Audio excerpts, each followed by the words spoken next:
Okay, so we're going to be solving quadratic inequalities. We treat them very similar to solving quadratic equations, along with how we solved linear inequalities a little while back ago. So I'm going to be solving x squared plus x is less than or equal to 2 algebraically. My first step is just like any other quadratic for solving, we need to get everything over to one side. So I'm going to subtract 2. So I have x squared plus x minus 2. And then I have it less than or equal to 0. Now we're just going to factor this quadratic, so we're going to ignore the less than or equal to 0 part for now. So I'm just going to factor x squared plus x minus 2. So factors of negative 2 that add up to positive 1 are 2 and negative 1. So our factors are x plus 2, x minus 1. And then we're going to solve these factors, so we're going to set each one equal to 0 and solve. So x plus 2 equals 0, so x equals negative 2. And then x minus 1 equals 0, so x equals positive 1. And now what we're going to do is we are going to make a number line. And we're going to put these two numbers on our number line. So let's see here. Let me do a different color. Okay, so I've got negative 2 on this end. I've got positive 1 on this end. And it's going to be less than or equal to. So I know I'm going to have closed circles, but I don't know which direction I'm going to be shading. So I'm going to have to use tester points to figure that out. So how I'm going to do the tester points is I'm going to pick a value on the left side of negative 2, so probably negative 3. I'm going to pick a point between negative 2 and 1, so probably 0. And I'm going to pick a point to the right of positive 1, so probably 2. And I'm just going to pick those points and plug them into my quadratic and see if they make the inequality true. So I'm going to plug it into the original inequality. So I'm going to start off with negative 3. So negative 3 squared plus negative 3 is less than or equal to 2. Let's see if that's true. So negative 3 squared is 9. Plus negative 3 is really minus 3 is less than or equal to 2. So I'm getting that 6 is less than or equal to 2, which is not true. So I'm not going to be shading towards negative 3. Now I'm going to test it for 0. So I'm going to do 0 squared plus 0 is less than or equal to 2. 0 squared is 0 plus 0 is 0, and 0 is less than or equal to 2. That is true. So I'm thinking I'm going to be shading the area between negative 2 and 1. But I also am going to double check with positive 2. So 2 squared plus 2 is less than or equal to 2.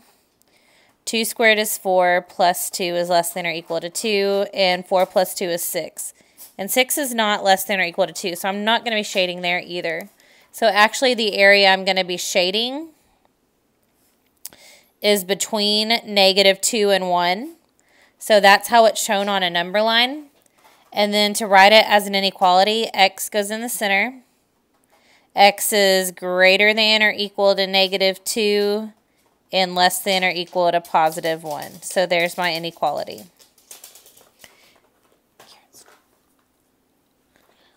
All right, next example. Oh, this is just a blank page for me to have written more work on for the last example. So I have one more example here. I'm solving x squared plus 5x is less than or equal to negative 6. So first off, I'm going to, give me a color I want. I'm going to get everything over to one side. So I have x squared plus 5x. I'm going to add 6 to each side. So plus 6 is less than or equal to 0. And I'm going to factor this quadratic. So factors of positive 6 that add up to 5 are 3 and 2. So x plus 3, x plus 2. And now I'm going to set those factors equal to 0 and solve. So x plus 3 equals 0, x plus 2 equals 0. So subtracting 3, I get that x equals negative 3. Subtract 2, I get that x equals negative 2. So now I'm going to get my number line going. So -3, -2. And I'm going to pick numbers between and on the outsides. So I'm going to say, let's do -4. We're going to have to do 2.5. -2.5. And then a number to the right of -2 that's really easy is always 0. And 2.5 is also the same thing as 5 halves. So I'm probably going to be using 5 halves because it's easier to square and multiply with. So now I have to check these points out. So I'm going to use the original quadratic. So -4 squared plus 5 times -4 is less than or equal to -6. So -4 squared is 16. Plus 5 times -4 is -20. So -20 is less than or equal to -6. So -4 is less than or equal to -6, which is not true. Oh, I forgot to do my circles. I know I'm going to have a closed circle at -3 and -2. Forgot that part. And now I'm just deciding whether I'm shading between them or on the outsides.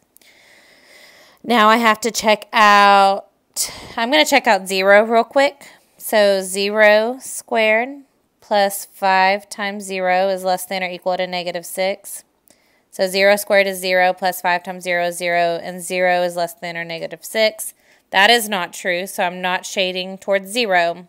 So most likely -5 halves is going to be where I'm going to shade towards. I'm going to be shading in the middle, but I'm not positive, so I'm going to check that out really quickly. And I'm kind of out of room, so let me do it on another page.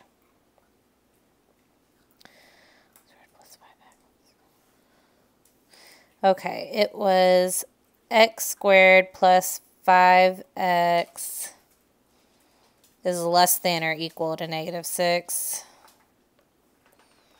And I'm testing out -5 halves. All right, so -5 halves squared plus 5 times -5 halves is less than or equal to -6. -5 halves squared is 25/4. Plus 5 times -5 halves is -25 halves is less than or equal to -6. To add these together, I have to get a common denominator. So I'm going to change 25 halves to multiply the top and bottom by 2. So that's going to be 50/4. That is an ugly color. Okay. And then subtract. So -25/4 is less than or equal to -6. And -25/4 is actually -6 and 1/4, which is in fact less than or equal to -6. So that is a true statement. So coming back in here, I'm going to be shading towards -5 halves. So it's actually the in-between that I'm going to be shading. So algebraically written, x is greater than or equal to -3 and less than or equal to -2. Had it been shaded the other direction, so had we been shading towards 0 and towards -4, it would have been written as x is greater than or equal to -2 or x is less than or equal to -3. Just how we wrote it with linear inequalities as well. And that is it for solving quadratic inequalities.